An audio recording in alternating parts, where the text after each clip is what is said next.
Installing the Kohler Whitehaven self-trimming apron front sink, short apron model. For the installation, you will need the following tools and materials: tape measure, level, safety glasses, painter's tape, saw, clamps, construction adhesive, silicone sealant. Suitable support framing material no greater than 1 1/2 inches thick. Screws to secure the support framing. Screws will need to be short enough so they will not extend through the inner walls of the adjacent cabinets. This sink is intended for installation to a standard sink base cabinet. For instance, the 30-inch sink is intended for installation to a standard 30-inch base cabinet, and the 36-inch sink is intended for installation to a 36-inch base cabinet. Inspect the supply tubing and drain piping to the installation site. Repair or replace if needed. Observe all local plumbing and building codes. Important: before beginning this installation, verify the measurement from the top of the cabinet to the top of the doors is greater than the height of the apron. The base cabinet should be installed, secured, plumb, and level. Carefully remove the false drawer front from your cabinet. Be careful not to damage the face or structure of the cabinet. To protect the cabinet finish when cutting, apply painter's tape to the cabinet. Use this surface when marking measurements. Measure in 7/8 of an inch from the outside of the cabinet wall. Mark this measurement on the cabinet face. Repeat for the other side of the cabinet. Cut along the marked line until your cut extends slightly below the front rail of the cabinet. Repeat for the other side.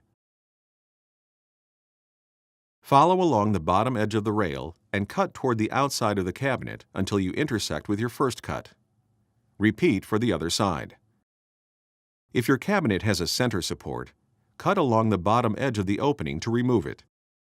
Remove and discard the rail. Important: use appropriate fasteners and techniques when constructing the support framing to ensure the framing will support a minimum of 300 pounds. When constructing the support framing, keep in mind the top of the sink must not extend above the top edge of the cabinet. The top surface should sit approximately 1/16 inch below the top edge of the cabinet. Measure down 5/8 of an inch from the top edge of the cabinet. Mark this distance on both inside walls of the cabinet. Verify the lines are level. Cut 2 lengths of support framing material to fit along the inside walls of the cabinet.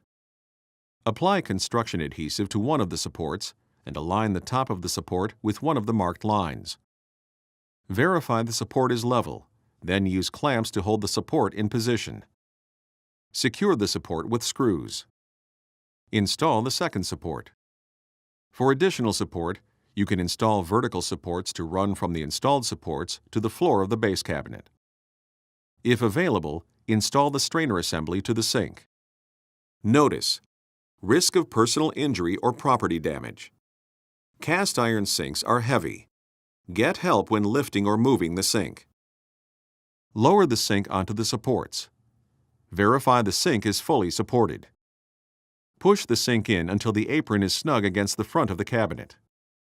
Verify the sink is level. Make any adjustments or shim as needed. Apply silicone sealant around the sides and back of the sink. Install the countertop. Apply a thin bead of silicone sealant where the sink meets the countertop and cabinet. Immediately wipe away any excess sealant. Install the faucet. Connect the strainer to the drain piping. Run water into the sink and check all connections for leaks.